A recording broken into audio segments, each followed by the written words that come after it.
ہم اپنے آپ کو کہتے ہیں کہ ہائے میری ماں اب اس دنیا میں نہیں رہی، میرے باپ اس دنیا میں نہیں رہے،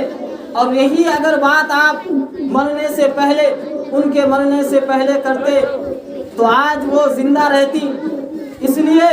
کہ جب ماں باپ کو دوائی کی ضرورت ہوتی ہے تو بچے دور بھاگتے ہیں،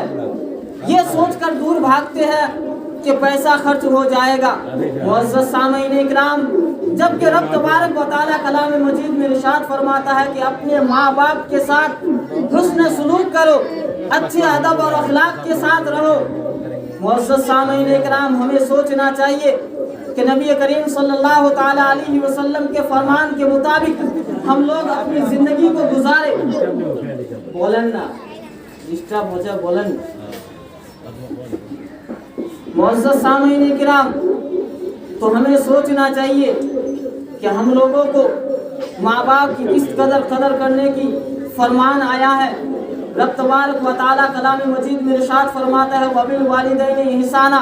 یعنی اپنے ماں باپ کے ساتھ حسن سلوک کرو۔ معزز سامعین کرام، اس آیت کے تحت کچھ باتیں کرنے سے پہلے میں آپ حضرات کے ذہن و دماغ میں ایک بات پہنچانا چاہتا ہوں، وہ یہ ہے کہ آج لوگ جس بھی میلاد کے پروگرام میں آتے ہیں، جس بھی فاتحہ میں آتے ہیں، کیا کرتے ہیں کہ تبرک کے تحت ایک بسکٹ یا کچھ لے کر آتے ہیں۔ معزز سامعین اکرام، جبکہ نبی کریم صلی اللہ تعالیٰ علیہ وسلم کا فرمان ہے کہ جب تم کسی مومن بندے کے میلاد کے موقع پر جاؤ یا فاتحہ خوانی میں جاؤ تو کچھ اچھی چیزیں لے کر جاؤ، کچھ اس کے لیے تحفہ لے کر جاؤ۔ اور وہ تحفہ کیا ہے؟ معزز سامعین اکرام، نبی کریم صلی اللہ تعالیٰ علیہ وسلم فرماتے ہیں کہ جب کوئی بندہ مومن 3 مرتبہ سورہ اخلاص کو پڑھ کر اس کا ثواب کسی مرحوم کے نام پر بخش دیتا ہے تو رب تبارک و تعالیٰ اس 3 مرتبہ سورہ اخلاص کے پڑھنے کے ثواب کو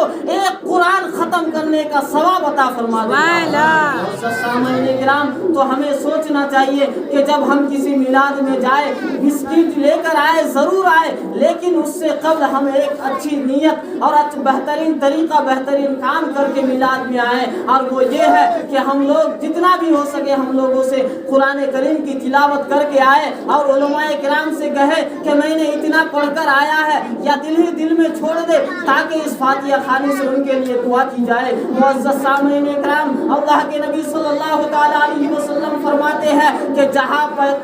کہیں میلاد کا پروگرام ہوتا ہے یا کہیں اچھی چیز، نیک کام ہوتا ہے، وہاں کیا ہوتا ہے کہ اللہ کے فرشتے رب کے حکم سے اس میلاد محفل میں حاضر ہوتے ہیں۔ حاضر ہونے کے بعد جو کوئی بھی جس نیت سے آتا ہے، جو بھی درود پاک پڑھتا ہے، سورتیں پڑھتا ہے، قرآن کی تلاوت کرتا ہے، نعت پاک پڑھتا ہے، تقریریں ہوتی ہیں، ان تمام چیزوں کے ثواب کو وہ فرشتہ جو اللہ کے حکم سے اس محفل میں آتا ہے کیا کرتا ہے کہ ایک تحفہ کے شکل میں اس کو لے جا کر اس اللہ تعالیٰ اس کو لے جا کر اس میت کی، یعنی جس کے نام سے میلاد کا پروگرام رکھا جاتا ہے، اس کے قبر کے سرانے پر لے جا کر رکھ دیا جاتا ہے۔ تو وہ قبر والا کہنے لگتا ہے کہ اے فرشتہ یہ کیا لے کر آئے ہو؟ تو وہ فرشتہ کہنے لگتا ہے کہ تمہارے گھر والوں نے، تمہارے عزیز و اقارب نے، تمہارے رشتہ داروں نے یہ اچھی نیتیں، اچھے نیک کام تمہارے لیے بھیجا ہے۔ معزز سامعین اکرام،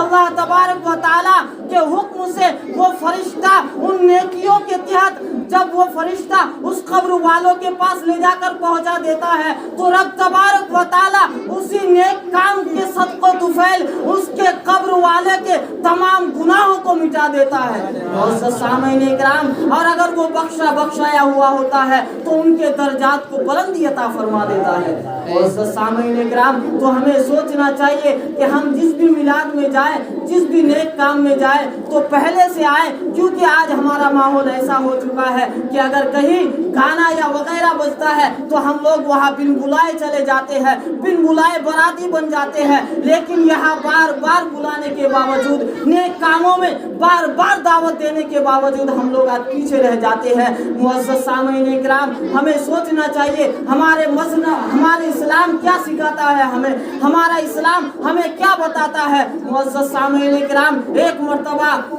کیا ہوتا ہے کہ مدینے کے ایک بازار جو یہودی کا بازار رہتا ہے، اس یہودی کے بازار میں کیا ہوتا ہے کہ ساری دکانیں یہودیوں کی ہوتی ہے۔ ایک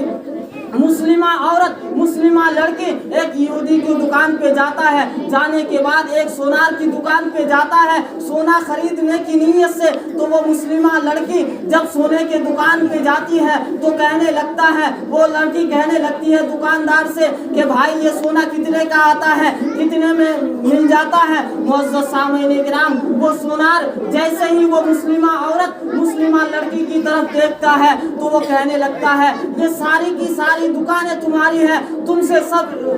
صرف اتنی ریکویسٹ ہے کہ تم میرے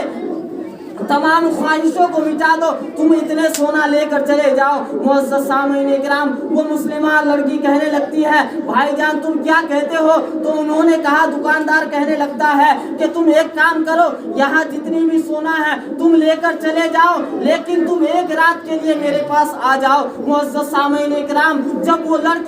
وہ مسلمہ لڑکی جب ہمارے نبی کی امت یہ سنتی ہے، سننے کے بعد کیا کرتی ہے وہ لڑکی دکان سے باہر آ جاتی ہے۔ باہر آنے کے بعد وہ یہودی دکاندار باہر آ کر لڑکی کا ہاتھ پکڑ لیتا ہے، پکڑنے کے بعد کہنے لگتا ہے کہ کہاں چل دیتی ہو؟ معزز سامعین کرام، کہاں جا رہی ہو؟ تو وہ لڑکی کہنے لگتی ہے کیا میرا جسم، میرا مذہب یہ نہیں سکھاتا کہ میں کسی لالچ کے بنا پر اپنے جسم کو بیچ دوں؟ معزز سامعین کرام، یہاں پر ٹھہر کر ہم ایک بات سمجھتے ہیں، ایک بات سن لیتے ہیں، وہ یہ ہے کہ آج ہماری ماں اور بہنیں، آج ہماری مسلمہ عورت، آج ہمارے مذہب کی لڑکیاں اتنی بیکار ہو چکی ہے، اتنی جسم فروش ہو چکی ہے۔ معزز سامعین کرام، کہنے کو دل ترس جاتا ہے۔ معزز سامعین کرام، حقیقت تو یہ ہے۔ پھر کیا ہوا کہ وہ مسلمہ عورت جب دکان سے باہر آئی اور وہ یہودی جب ان کا ہاتھ پکڑ لیا، پکڑنے کے بعد مسلمہ عورت کہنے لگتی ہے، ایک آواز دینے لگتی ہے کہ ہے کوئی نبی کی امت جو میری عزت بچا لے، ہے کوئی نبی کی امت جو میری آبرو رکھ لے۔ معزز سامعین کرام،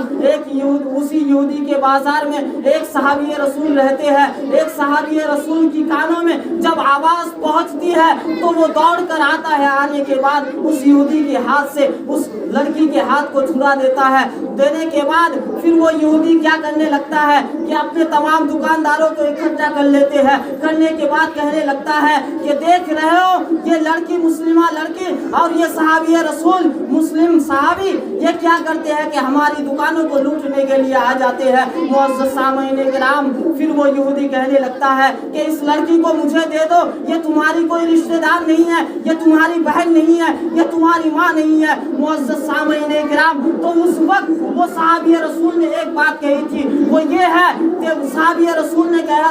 تھا کہ اے یہودی یہ کان کھول کر سن لے، جو بھی مسلمان نبی کی امتی ہے وہ میری بہن بھی ہے اور میرا بھائی بھی ہے۔ معزز سامعین کرام، تو ہمیں چاہیے کہ ہم لوگ آپس میں بھائی چارگی کے ساتھ رہے۔ ہم لوگوں کو چاہیے کہ ہم اپنی ماں اور بہنوں کی عزت کا خیال رکھیں، ان کی آبرو کا خیال رکھیں۔ معزز سامعین کرام،